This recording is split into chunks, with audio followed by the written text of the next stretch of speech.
On Friday, the Chancellor had an opportunity to set out a serious response to the cost of living crisis, and he failed. What did we get instead? A tax cut for the wealthiest 1%, increased bankers' bonuses, and more than £50 billion piled onto the national debt every single year. They didn't just break their own fiscal rules for the 10th time in 12 years. In one go, they borrowed more than in any single budget since 1972. With inflation already high and interest rates already rising, the message from financial markets was clear on Friday. And this morning, that message is even more stark. Sterling is down. That means higher prices as the costs of imports rise. And all for what? Not to invest in the industries of the future, not for our NHS, and not for our schools, but for tax cuts for the wealthiest. A return to trickle-down economics, an idea that has been tried, has been tested, and has failed.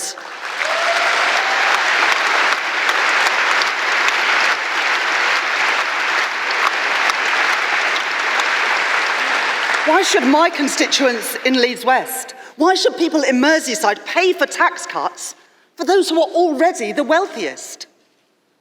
It's not what anyone voted for. It's putting our economy in danger, and Conference Labour will fight it every step of the way.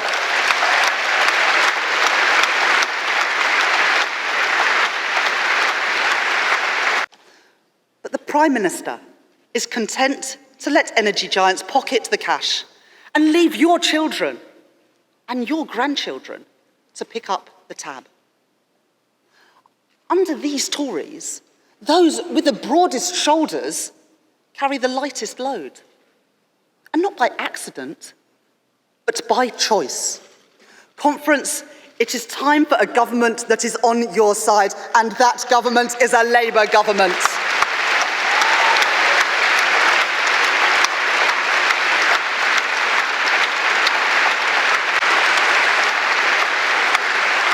The causes of this crisis are global, but our unique exposure to rising energy prices is a result of the choices of Conservative governments.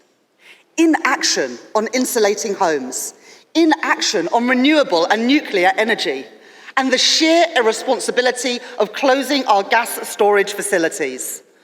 We are feeling the consequences of a 12-year Tory experiment in unilateral energy disarmament.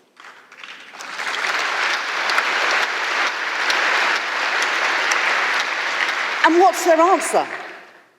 Lifting the ban on fracking. Conference. Fracking is dangerous, it is bad for the planet, it won't even reduce our bills, and with Labour it will not happen.